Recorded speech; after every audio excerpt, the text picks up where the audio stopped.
Good morning everybody. हमारी अगली topic है from garrison town to empire the expansion of the Delhi सल्तनत। मतलब गैरिसन टाउन से एम्पायर तक जो एक्सपेंशन हुआ है दिल्ली सल्तनत का, उसी के बारे में हमको पढ़ना है। तो हमें गैरिसन टाउन को जानना है कि गैरिसन टाउन क्या होती है। हमें आगे पढ़ना होगा इसके बारे में। देखिए यहाँ पर दो चीज़ें दी गई है, एक हिंटरलैंड है और एक गैरिसन टाउन। तो हिंटरलैंड क्या होती है और गैरिसन टाउन क्या होता है। दिल्ली पहले गैरिसन टाउन को हम देखेंगे। ए फोर्टिफाइड सेटलमेंट विथ सोल्जर्स। तो गैरिसन टाउन क्या होती है, एक फोर्टिफाइड एरिया होती है जिसमें राजा शासन करते हैं। मतलब राजा जहाँ शासन करते हैं, दिल्ली में जहाँ राजा शासन करते हैं, वह एरिया फोर्टिफाइड होती है। मतलब चारों तरफ से एक किलेबंदी की जाती है और जिसमें उनके राजा मतलब राजा रहते हैं, उनकी प्रजा रहती है, सोल्जर्स रहते हैं।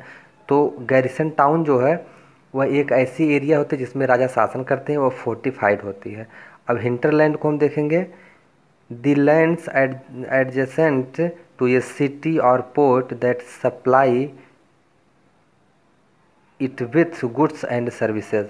तो हिंटरलैंड जो गैरिसन टाउन से जो सटी हुई एरिया होती है, जैसे जहाँ तक गैरिसन टाउन होता है वहाँ तक राजा शासन करते हैं, वहाँ तक उनका फोर्टिफाइड किला होता है। उसके बाद वाली जो एरिया होती है उसको हिंटरलैंड हम कहते हैं। मतलब जो गैरिसन टाउन से लगी हुई जो लैंड्स होती है उसे हिंटरलैंड कहते हैं।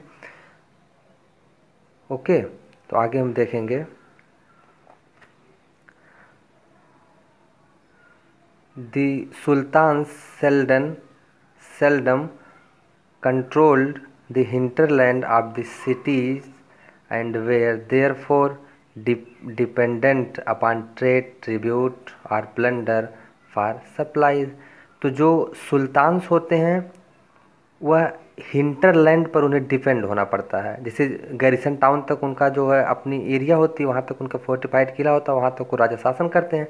लेकिन जो उसके पास वाली ज़मीन होती है वहाँ से उनका ट्रेड होता है। ट्रेड मतलब व्यापार, जैसे कुछ चीज़ें जो बेचने के लिए या व्यापारी जो सामान को ले लाते हैं गैरिसन टाउन में, या तो फिर ट्रिब्यूट दे देता है कोई राजा को। मतलब कोई चीज़ लाके राजा को उपहार के रूप में, ट्रिब्यूट के रूप में दे देता है। या तो फिर राजा प्लंडर करते हैं गैरिसन टाउन में जाके, मतलब लूटते हैं। हिंटरलैंड में जाते हैं, कुछ सामान को लूटते हैं और अपने गैरिसन टाउन में लेके चले जाते हैं।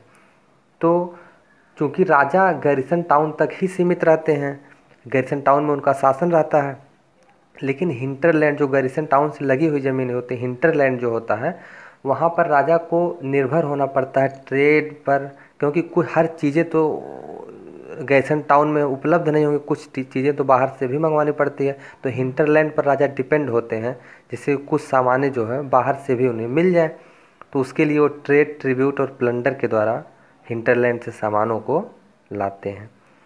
अब देखेंगे controlling garrison town in distance Bengal and Sindh from Delhi was extremely difficult. तो गैरिसन टाउन से बंगाल और सिंध पर शासन करना बहुत ही ज़्यादा डिफ़िकल्ट होता, क्योंकि बंगाल और सिंध जो गैरिसन टाउन था वहाँ से बहुत दूरी पर था, दिल्ली से बहुत दूरी पर बंगाल और सिंध था। तो वहाँ पर अपना शासन करना या वहाँ पर कंट्रोल करना बहुत ही डिफ़िकल्ट हो जाता था। ओके, कंट्रोलिंग गैरिसन टाउन, आगे हम देखेंगे। Delhi's authorities was also challenge by Mongol invasion from Afghanistan and by governors who revolted at any sign of this sultan's weakness. तो मंगोल्स के चैलेंज को भी दिल्ली अथॉरिटी को जो है एक्सेप्ट करना पड़ा। और यहाँ पर गवर्नर्स ने भी दिल्ली अथॉरिटी को चैलेंज किया। मतलब मंगोल्स के द्वारा भी चैलेंज किया गया और गवर्नर्स के द्वारा भी चैलेंज किया गया। लेकिन हु सल सल्तनत बेयरली सर्वाइव दीज चैलेंजेज। और बहुत ही बेयरली ये लोग यहाँ की चैलेंजेस को सर्वाइव कर पाए। तो राजा को बहुत ज़्यादा चैलेंजेस भी झेलने पड़ते थे, बहुत से लोग आक्रमण भी करते थे उनके ऊपर, उन्हें भी उस चीज़ का ध्यान रखना पड़ता था। Expansion under Alauddin Khilji and Mohammad Tughlaq. Okay, तो जो एक्सपेंशन हुआ है अलाउद्दीन खिलजी और मोहम्मद तुगलक के शासनकाल में हमें देखने को मिलता है।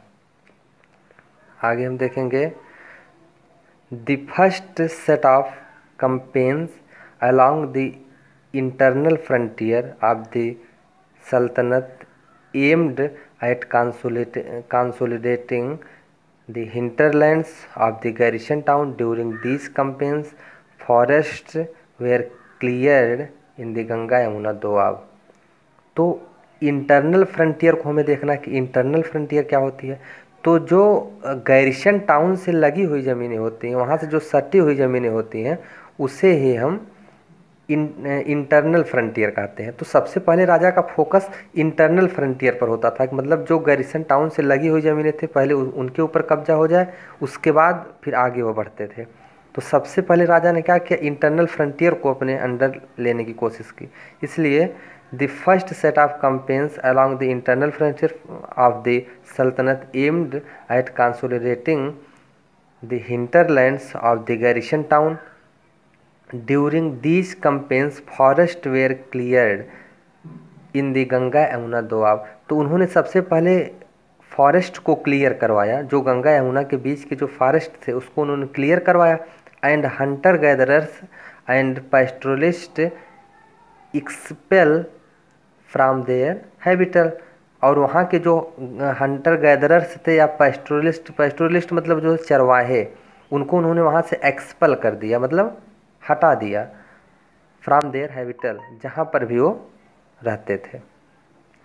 ओके,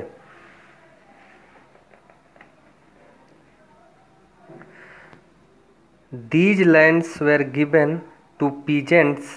जो वहाँ की जो ज़मीनें थी वो उसको पीजेंट्स को दे दिया गया, मतलब जो किसान थे उन्हें दे दिया गया।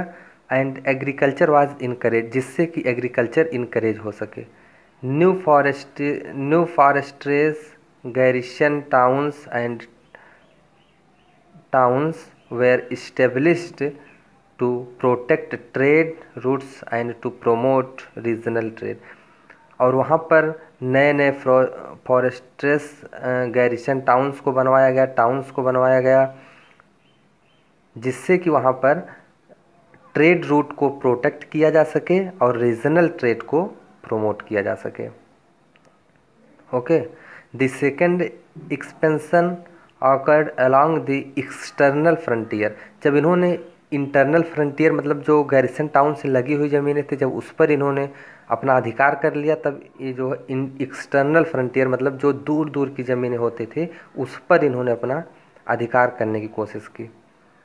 उसके लिए इन्होंने क्या किया, of the sultan's military expedition into southern India started during the reign of Alauddin Khilji. इन्होंने क्या किया, मिलिट्री एक्सपेंडेशन को बढ़ावा दिया बहुत। कहाँ पर, सदर्न इंडिया में इन्होंने मिलिट्री एक्सपेंडेशन को बहुत ज़्यादा वहाँ पर किया अलाउद्दीन खिलजी के शासनकाल में। विथ मोहम्मद तुगलक, और ये जो मिलिट्री एक्सपेंडेशन जो है मोहम्मद तुगलक के शासनकाल में हमें और भी ज़्यादा देखने को मिलता है। सल्तनत आर्मीज कैप्चर, जो सल्तनत थे जो दिल्ली सल्तनत में थे, मतलब अलाउद्दीन खिलजी ने वहाँ की आर्मीज़ को कैप्चर कर लिया, एलिफेंट्स को कैप्चर कर लिया, हॉर्सेस को कैप्चर कर लिया, एंड स्लेव वहाँ के जो गुलाम थे उनको उन्होंने कैप्चर कर लिया। And carries away precious metals, और प्रीसियस मेटल्स जो थे उसे भी उन्होंने कैप्चर कर लिया। आगे हम देखेंगे मस्जिद के बारे में, कि मस्जिद के डिफिनेशन को हम देखेंगे। A mosque is called a masjid in Arabic. Mosque को मस्जिद बोला जाता है अरेबिक लैंग्वेज में। Okay, literally a place where a Muslim prostrate in reverence to Allah. तो इसकी लिटरली मीनिंग क्या होती है मस्जिद की, कि जहाँ पर मुस्लिम प्रोस्ट्रेट करते हैं, मतलब दंडवत प्रणाम करते हैं अपने अल्लाह को। इन ए कॉन्ग्रेगेशनल मॉस्क, मस्जिद ए जामी और जामा मस्जिद, मुस्लिम रीड देयर प्रेयर्स टुगेदर। अब कॉन्ग्रेगेशनल मॉस्क का मतलब होता है कि जहाँ पर मुस्लिम टुगेदर मतलब एक साथ प्रेयर करते हैं। कॉन्ग्रेगेशनल मॉस्क का मतलब होता है कि जहाँ मुस्लिम एक साथ जो मिलके प्रेयर करते हैं। Members of the congregational choose the most respected learn man as their leader imam for the ritual of prayers. तो इन लोगों के जो लीडर्स होते थे, जो मतलब इन लोगों के जो मतलब जो पूजा पाठ करवाते थे, उनके इमाम उन्हें कहा जाता है। और यही इमाम जो है रिचुअल को परफॉर्म करते थे, जितने भी रिचुअल होते थे उन्हें परफॉर्म करते थे। He also delivered this sermon khutba during the Friday prayer. और फ्राइडे प्रेयर को क्या करते थे? खुतबा पढ़ते थे। During prayer Muslim stand facing Mecca. तो प्रेयर के समय मुस्लिम जो है मक्का की तरफ अपना फेस करके प्रेयर करते थे। In India is the is to the west. और इंडिया से अगर हम देखेंगे तो मक्का जो है वेस्ट की तरफ पड़ता है।